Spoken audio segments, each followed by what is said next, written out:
Good morning, ladies and gentlemen. You're welcome to another edition of ZeleCAF Moving On with Ivory Tayamo. As we all know, the Turning Point was hosted in Rwanda in the city of Kigali on the 21st of March 2018 with the main objective, which is to enforce the African single market. We have our honorable guest in the house, Mr. Emmanuel Baga. He will be giving us more information about the potential of ZeleCAF. You're welcome to the Intertrade African area. Stay tuned. First, the brief news. Financement, Afreximbank, la banque Import-Export, visite son siège en Afrique centrale. Il était question de se rassurer de l'évolution des travaux. Les responsables d'Afreximbank ont fait le déplacement de Yaoundé pour toucher du doigt la réalité du terrain. C'était au cours d'une séance de travail avec le directeur général de la Caisse nationale des prévoyances sociales du Cameroun. C'est sur son site que sera logée la Banque panafricaine en charge de la facilitation du paiement dans le cadre de la zone de libre-échange continentale. La rencontre tenue le 30 juin a finalement été dévoilée au grand public le 5 juillet 2022. Il était question d'un premier échange entre Ibrahima Bagarama, le nouveau chef de mission pour l'Afrique centrale d'Afreximbank. La rencontre a été conduite par René Awambeng, le directeur général de la relation client de l'établissement financier panafricain, avec Noël Alain Olivier Moukoulou-Vonda, le directeur général de la CNPS. Des assurances ont été données sur l'ouverture effective des bureaux Afrique centrale Afreximbank.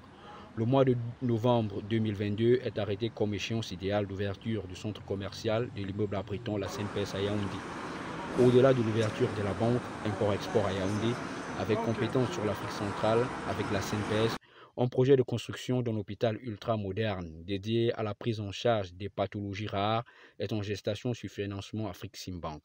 Rien d'étrange à la zone de libre-échange continentale africaine qui intègre bien les services sanitaires dans son champ d'intervention. We have good news from the World Bank about the African Continental Free Trade Area. Free Trade Pact could help lift up to 50 million Africans from extreme poverty. To avoid it, African Continental Free Trade Area has the potential to bring significant economic and social gains for the region, leading to higher income, lower poverty, and faster economic growth, according to the new World Bank report done in partnership with the African Continental Free Trade Area Secretariat.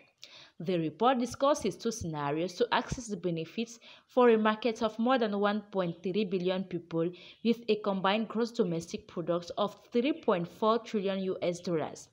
The key finding indicates that the African Continental Free Trade Area has the potential to encourage greater foreign direct investment required for Africans to diversify into new industries such as agribusiness, manufacturing, and services, and reduce the region's vulnerability to commodity boom-bust cycles.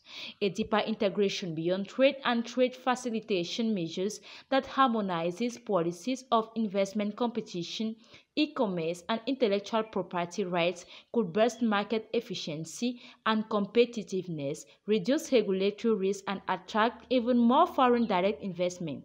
By 2035, this integration will increase incomes by 9% or 71 billion US dollars and create 18 million jobs, with 2.5% of the continent's workers moving to new industries. This would expand the number of people living extreme poverty to 50 million, the World Bank report said. In addition, the report finds that FDI will raise Africa's exports up to 32% by 2035, with intra-African exports growing by 109%, especially in the manufactured goods sectors. All countries in Africa will see their intra-African exports increase. That includes Tunisia 165%, Cameroon 144%, Ghana 132%, Tanzania 126%, and South Africa 61%. As barriers to trade and investment are reduced, export sectors likely to grow the most are textiles and apparel, chemicals, rubbers, and plastic production, and processed foods. Deeper integration will lower trade costs and boost capital inflows, boosting exports from the services sectors such as transport, communications, and hospitality. When we talk of ZeleCAF, we're not being selective. This includes all the Africans. Notre caméra était dans le rue de Yaoundé, ici au Cameroun. Oui, j'ai entendu parler, mais dans le profondeur, je ne sais exactement de quoi il est question. J'espère que beaucoup de Camerounais comme moi peuvent être dans la même situation. Oui, qu'est-ce que vous attendez concrètement des acteurs qui sont autour de la ZLECAf? Il faut la rapprocher davantage des citoyens? Rapprocher, oui. Moi, je crois que concernant la libre-échange, il faudrait dans un premier temps sensibiliser la population, expliquer de quoi il est même question. Parce que vous allez poser une question à quelqu'un, il sera perdu, il ne pourra pas s'exprimer, il va vous dire que bon, je ne connais pas. Libre-échange, échange, mais par rapport à quoi? Mr. Emmanuel Baga will be joining us today on the platform. He is an expert in international trade specialized in market integration. On the last edition, he gave us the genesis of ZLECAf. On today's edition, he is going to be giving us the main content of ZLECAf as well as the sectors of instruments in ZLECAf.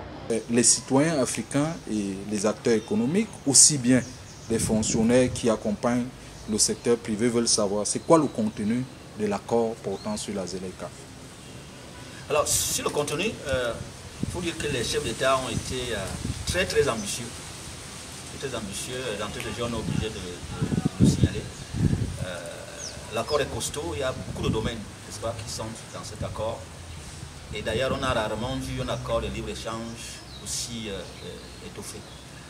Je précise qu'il y a deux phases, n'est-ce pas, en termes de négociation et de contenu. La première phase a concerné le commerce des marchandises, le commerce des services et le règlement des différends. Pour le commerce des marchandises, pour faire simple, c'est les voitures, les caméras, les bouteilles, tout ce que vous pouvez imaginer, n'est-ce pas, qu'on peut toucher qui est concret. Le commerce des services, par contre, c'est des produits qu'on ne voit pas, la santé, les télécommunications, etc., etc. Alors, au niveau du commerce de marchandises, par rapport à cette première phase, il y a eu, n'est-ce pas, un programme qui a été adopté, un programme de libéralisation. Là, nous avons 3 groupes de marchandises. Le premier groupe est composé de 90% du commerce, qui va être libéralisé au plus tard dans 10 ans. Donc, 5 ans pour les non-paiements et 10 ans pour les pays moins avancés.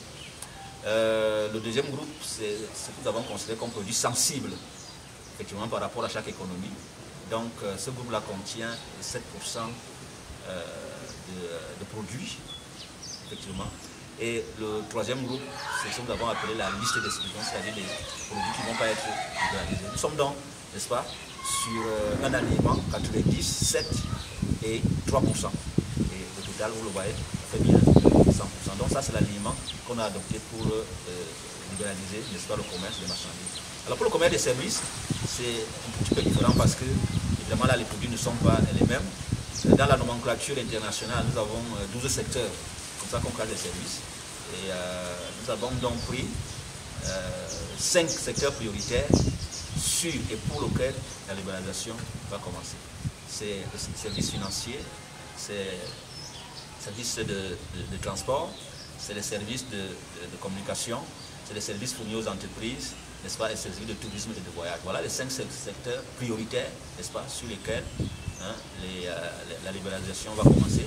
Chaque pays, c'est comme ça qu'on négocie un peu ce secteur. Chaque pays va donc dire comment est-ce qu'il va libéraliser, n'est-ce pas, à travers une liste d'engagements spécifiques dans l'un et l'autre secteur qu'il prend. Et comme ça que la libéralisation va se faire. Donc voilà pour ce qui est la première phase, évidemment, le règlement des différends de connaissances. Et quand il y a le commerce, il y a des différends. Donc il faut pouvoir dire comment est-ce que ces différends vont, n'est-ce pas, être réglés à travers les goûts spéciaux, n'est-ce pas, la chambre d'appel, et ainsi de suite. Donc voilà, n'est-ce pas, les questions concernant la première phase. La deuxième phase, pour laquelle aussi les négociations ont commencé, eh bien, on va insister sur les questions concernant l'investissement. C'est important quand on parle du commerce de pouvoir parler d'investissement. Là, c'est l'investissement qui produit, en réalité, n'est-ce pas, qui fabrique, qui amène à fabriquer les produits qui vont être vendus, qui vont être commerciés.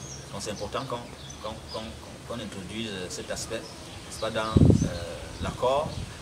Le deuxième domaine, c'est la politique de concurrence. Il ne faut pas que la concurrence soit faussée, n'est-ce pas, lorsqu'on fait le commerce. Le troisième domaine, c'est la propriété intellectuelle. Propriété intellectuelle, les brevets, les marques et tout ce que vous pouvez imaginer, les savoirs traditionnels. Donc tout ça va être discuté dans le cadre de la propriété intellectuelle. Et vous avez les questions liées aux femmes, n'est-ce pas, et aussi aux jeunes, véritablement, en matière de commerce. Donc, toutes ces questions, n'est-ce pas, vont être